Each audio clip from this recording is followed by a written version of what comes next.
NCERT में कक्षा 10 में प्रश्नावली 3.5 में प्रश्न संख्या 2 में दिया गया है कि ए और बी के किन मानों के लिए निम्न रैखिक समीकरणों के युग अपरिमित रूप से अनेक हल होंगे। हमें दो समीकरण दिया गया है। एक दिया गया है 2x धन 3y बराबर 7।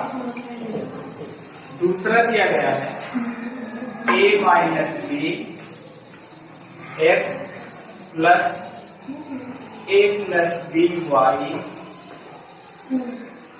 बराबर 3a प्लस बी माइनस 2। ये हमें दिया है। ये पहला समीकरण है और ये दूसरा समीकरण है। इन समीकरणों से हमें मान ज्ञात करना है कि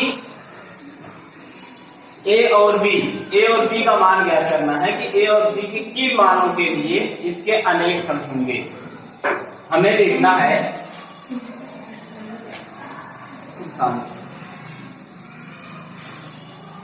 जो यक्ष का जो गुणांक है यानी यक्ष में जितने से गुणा है वो a1 है।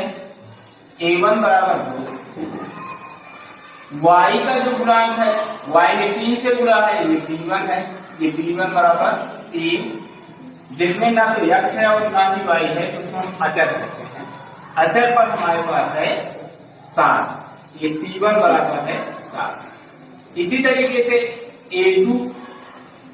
a2 है a माइनस बी और b2 है a प्लस बी। x में जो गुणा है वो a1 a2 है, y में जो गुणा है वो b2 है, जो अचर पर है यानी c2 है। c2 बराबर है 3a प्लस b माइनस 2। यहां देखिए, यहां पर देखिए हमसे पूछ रहा है इसके कब अनंत हल होंगे। ए और बी के किन मानों के लिए समीकरण निकाय के अनंत हल होंगे। पहले वो हम कंडीशन लिखेंगे। यहाँ पर है समीकरण निकाय के अनंत हल होंगे।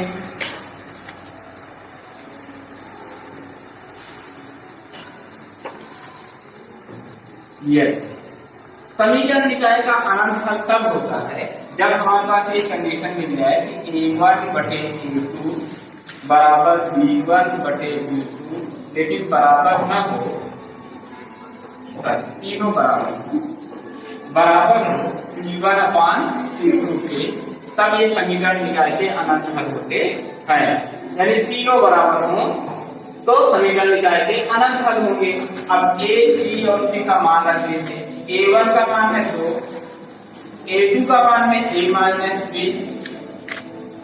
b1 का मान है 3 और b2 का मान है a प्लस b, c1 का मान है 7 और c2 का मान है 3a धन b ऋण 2।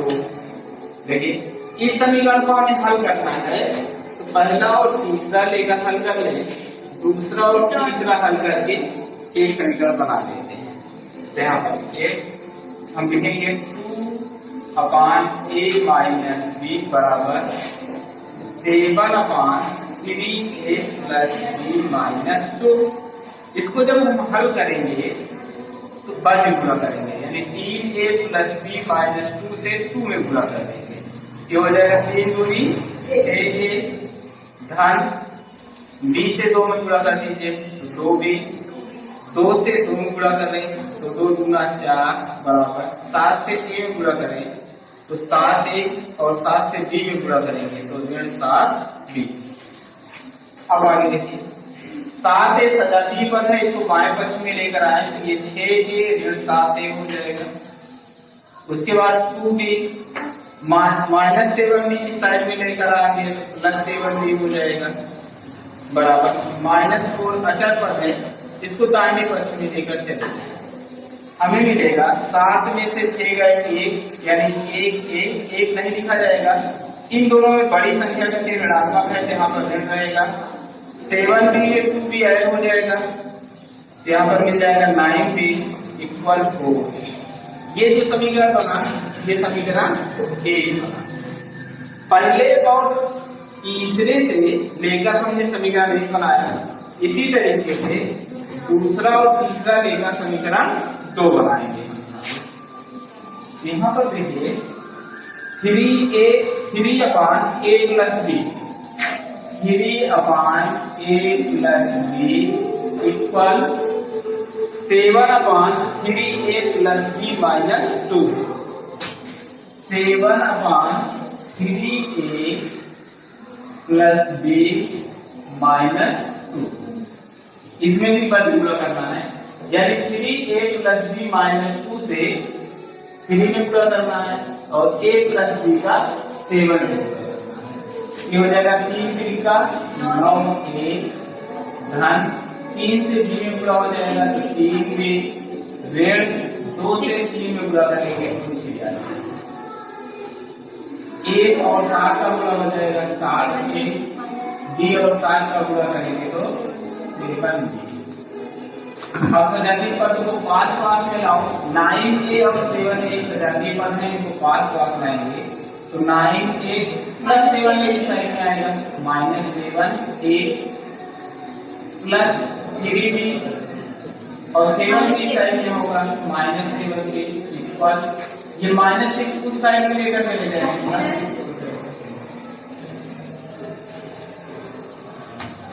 9a में 7a निकल जाएगा तो 2a और 7b में 3b निकल जाएगा, 7 में से 3 निकालेंगे तो 4b, बड़ी संख्या में ऋणात्मक है तो ऋण रहेगा बराबर 6। इस पूरे समीकरण में हम 2 से भाग दे सकते हैं, तो जब 2 से भाग देंगे तो ये 2 कैंसिल आउट हो जाएगा, a बचेगा 2 × 4 2b और 2 से 6 में भाग दे तो 3 मिल जाएगा। ये समीकरण 2 होगा। अब इसके नीचे हम समीकरण 1 लिख देते हैं। समीकरण 1 है -a + 9b = 4। ये हुआ समीकरण 1। हमने बताया है कि जब पद समान हो और चिन्ह विपरीत हो, जैसे पद a है, ये इसका भी पद a है और इसका चिन्ह a का चिन्ह प्लस है, इसका चिन्ह माइनस है, पद समान हो और चिन्ह विपरीत हो, यहाँ जोड़ा जाता है।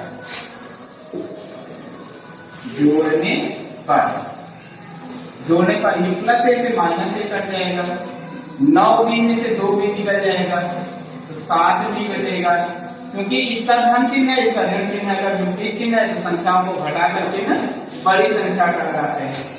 और 3 और 4 जोड़ दें तो 7 मिल जाएगा, तो 7b = 7 है तो b बराबर हो जाएगा 7/7 = 1। b का मान समीकरण 1 में रख दीजिए या 2 में रख दीजिए, b का मान समीकरण 2 में रख दीजिए। b का मान समीकरण 2 में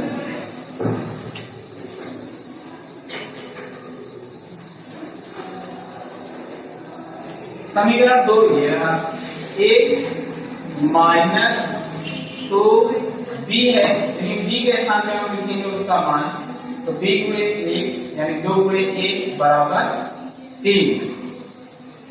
a ऋण 2 क्योंकि 2 × 1 = 2 = 3। a बराबर हो जाएगा 3 और ऋण 2 उस साइड हो जाएगा तो धन 2 हो जाएगा, 3 हो जाएगा 5, यानी a बराबर आ गया 5 और b का मान आया 1।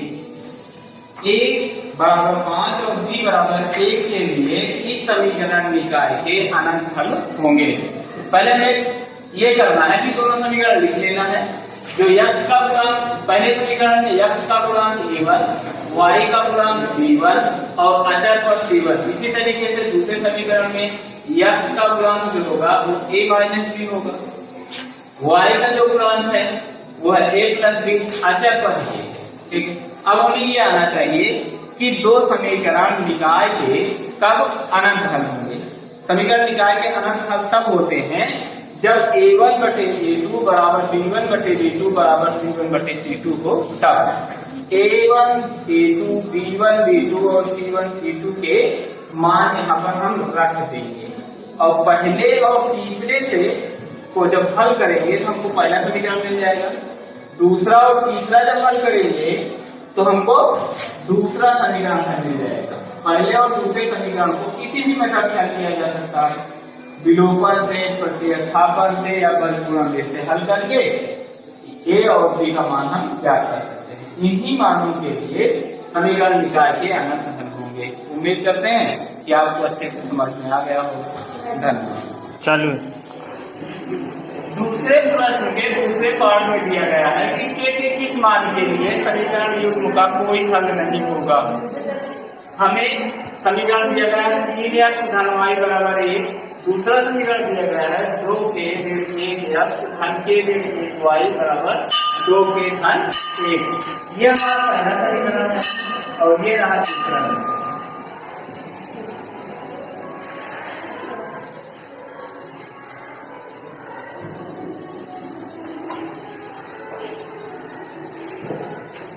पहले समीकरण से x का जो गुणांक है, x में 3 से गुणा है, x का गुणांक है, तो a1 बराबर आएगा 3।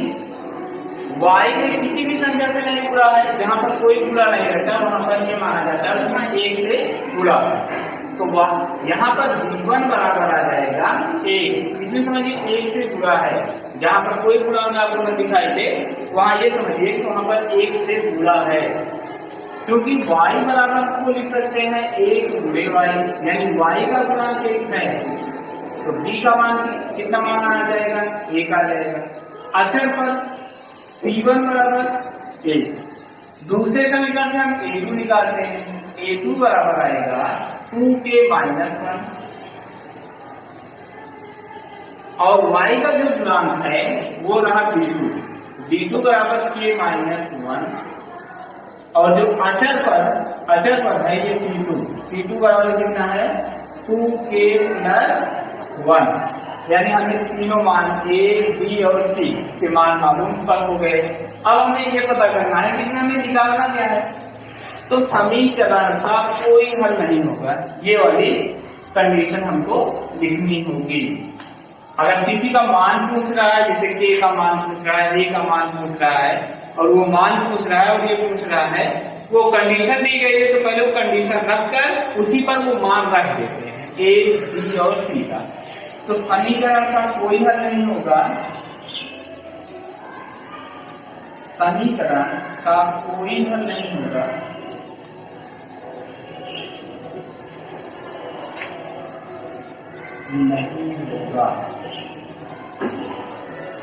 समीकरण का कोई हल तब नहीं होता है जब दो रेखाएं समांतर हों, यानी A1 बटे A2 बराबर B1 बटे B2 बराबर न हो C1 अपॉन C2 के, तब समीकरण निकाल के कोई हल नहीं होगा। मान देते हैं यहाँ पर A1 का मान है 3, A2 का मान है 2k माइनस 1,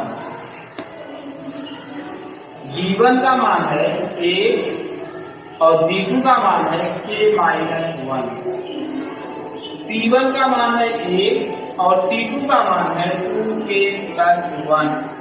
जैसा कि बताया पहला और तीसरे से हल करके मान निकाल सकते हैं k का, दूसरा और तीसरा हल करके k का मान निकाल सकते हैं। यहाँ पर बराबर नहीं है का निशान रखेगा, तो पहला और तीसरा से हमें मिलेगा 3/2k minus 1 equal 1/2k plus 1। 2k से 3 में गुणा कर देंगे तो 2 3 6k और 1 से 3 में गुणा करते हैं 3 आ जाएगा, बराबर नहीं है का निशान आएगा। 2k माइनस 1 से जब 1 में गुणा करेंगे तो 2k माइनस 1 ही आएगा, क्योंकि किसी भी संख्या में से 1 में गुणा करने पर बड़ी संख्या मिलती है। यहाँ पर देखिए 6k और ये 2k सजातीय पद है, इसको बाएं पक्ष में लेकर आएंगे -2k हो जाएगा, -1 प्लस 3 उस साइड में जाएगा -3 हो जाएगा। 6k से 2k निकल जाएगा तो यहाँ पर बचेगा 4k डज नॉट इक्वल, ये समान चिन्ह है तो जुड़ जाएगा, ऋण 4 आ जाएगा। यहाँ से हम के का मान निकाल सकते हैं, तो के बराबर नहीं है 4, ऋण 4 के नीचे 4 चला जाएगा, तो ऋण 4/4, यानी के का मान न हो, 4 को 4 से भाग दे तो 1 आ जाएगा। अगर के का मान 1 नहीं है तो समीकरण निकालेगा कोई हल नहीं होगा। अब हम यहाँ पर देखें दूसरा और तीसरा हल करना लिखे हमने, तथा 1/k-1 इक्वल 1/2k+1, यानी बराबर नहीं है 1/2k+1। इसको भी वैसे पूरा करें, 2k+1 से 1 में पूरा करेंगे तो 2k+1 आ जाएगा, बराबर नहीं है k-1 से जब 1 में पूरा करेंगे तो यहाँ पर भी k-1 आ जाएगा, तो 2k और प्लस के इस साइड में आएगा तो माइनस के हो जाएगा, बराबर नहीं है फिर के, और धन एक साइड में जाएगा तो ऋण हो जाएगा, तो 2k से 2k निकल जाएगा, कितना आ जाएगा k बराबर नहीं है, इन दोनों का चिन्ह समान है, संख्याओं को जोड़कर चिन्ह वही लगाएंगे, यानी k का मान अगर -2 नहीं है तब इन दोनों समीकरणों का कोई हल नहीं होगा, या k का मान अगर 1 ही नहीं है तब इन दोनों समीकरणों का कोई हल नहीं होगा। इन दो प्रतिबंधों के लिए समीकरण निकाय का कोई हल नहीं होगा। प्यारे बच्चों, प्रश्न संख्या 3 में दिया गया है कि दिए गए समीकरण को प्रतिस्थापन और विलोपन विधि से हल करें। हमें ये समीकरण दिया गया है कि 8x-5y = 9 तथा 3x-2y = 4, ये दो समीकरण दिए गए हैं, हमको दो विधियों से इसको हल करना है और हमें ये देखना है कि कौन सी विधि ज्यादा उपयुक्त है हमारे लिए, कौन सी विधि ज्यादा हमको सरल लगती है। तो दो विधियों से हमें हल करना है, पहली विधि प्रतिस्थापन विधि से और दूसरी विलोपन नहीं करे वज्र गुणन विधि से हल करेंगे, वज्र गुणन। इन दोनों विधियों का उपयोग करके हमें इस समीकरण को हल करना है। तो पहले हम चलते हैं प्रतिस्थापन विधि को हल करते हैं। समीकरण 1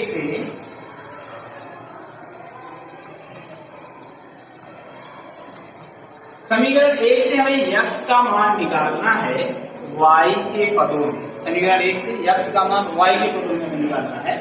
तो अगर x वाले पद को इस साइड में हम रोकें, 8x = 9 धन 5y उस साइड में लेकर जाए, यानी पक्षांतर कर दे तो इसका चिन्ह बदल जाएगा, ये आएगा ऋण 5y, x बराबर मिलेगा 9 ऋण 5y, और जो x में गुणा के रूप में रहता है, जो भी चीजें गुणा में रहती हैं वो बटे में चली जाती हैं, तो बटे 8 हो जाएगा। ये समीकरण हमारा बन जाएगा 3। x का मान y के पदों में हमने ज्ञात कर लिया, अब इस x का मान हमें दूसरे समीकरण में रखना है। x का मान हमने पहले समीकरण से प्राप्त किया है, जिस समीकरण से हमने x का मान ज्ञात किया है उस समीकरण में इसका मान में नहीं रखना, ये विशेष ध्यान रखना है, और दूसरे समीकरण में x का मान हमें प्रतिस्थापित करना है। तो x का मान समीकरण 2 में प्रतिस्थापित करने पर x का मान समीकरण 2 में प्रतिस्थापित करने पर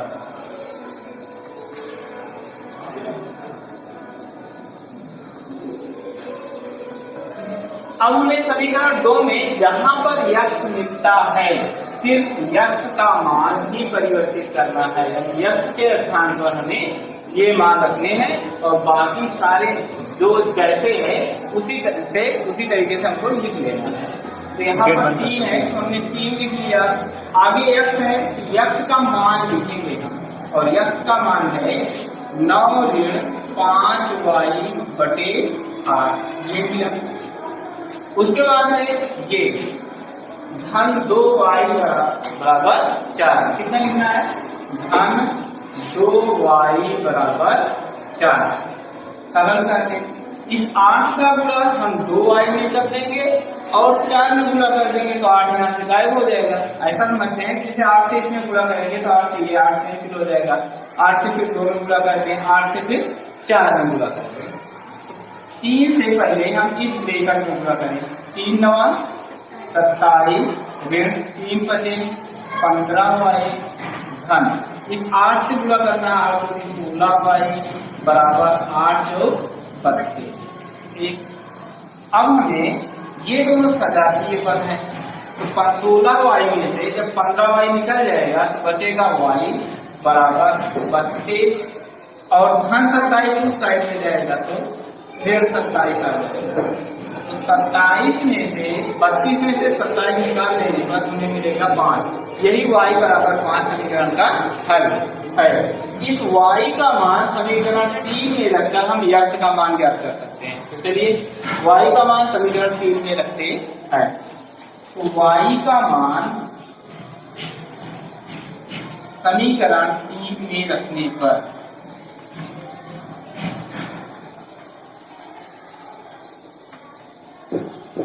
y का मान समीकरण 3 में रखते हैं।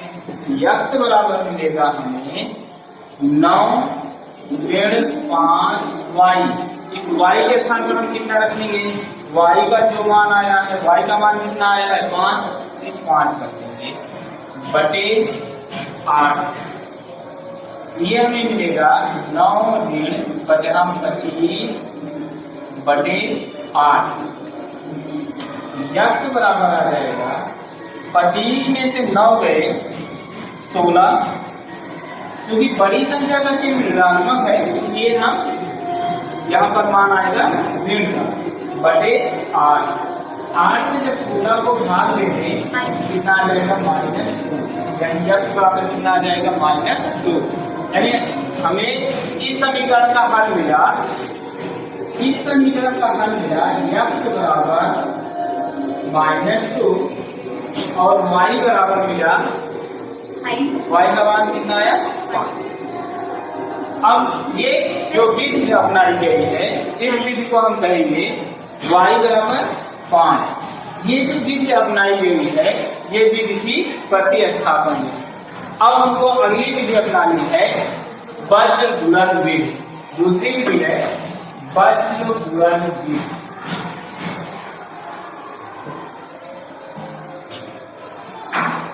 इस वज्र गुणन विधि में हमने क्या बताया था, जैसे ये दो समीकरण एक कर लेते हैं, 8x धन 5y बराबर 9। दूसरा समीकरण है 3x धन 2y बराबर 4।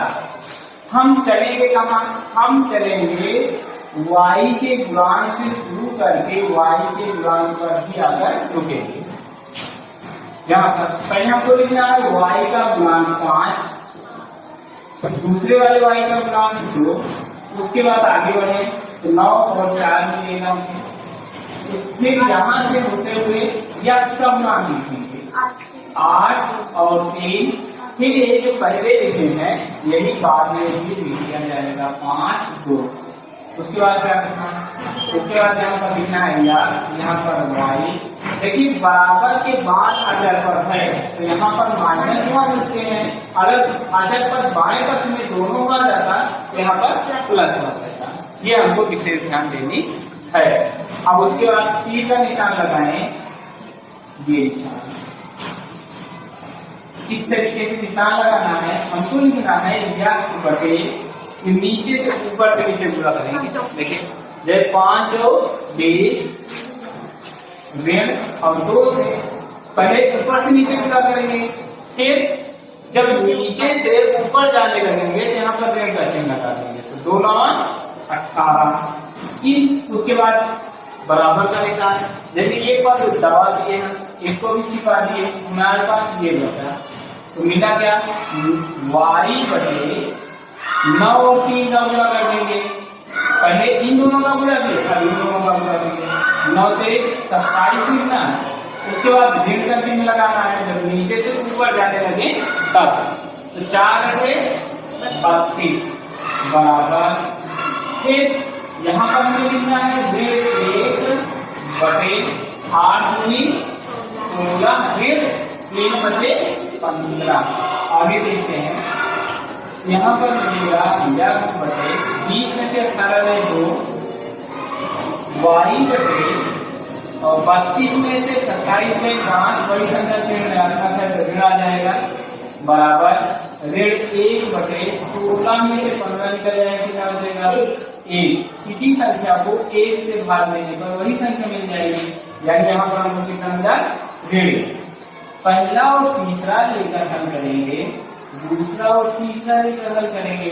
इसका मतलब यह है कि x बटे 2 बराबर में क्या मिल जाएगा, x बटे 2 बराबर ऋण 1। और दूसरा ले लेंगे तो जब y बटे ऋण 5 लेंगे, ये भी किसके बराबर होगा, ऋण 1 के। अब गुणा करते हैं, यहाँ से हम निकाल सकते हैं 2 1 कम 2 और y बराबर ये ऋण का पूरा धन हो जाएगा 5 1 कम 5। तो यहाँ पर हमें क्या मिला, x का मान ऋण 2, y का मान 5।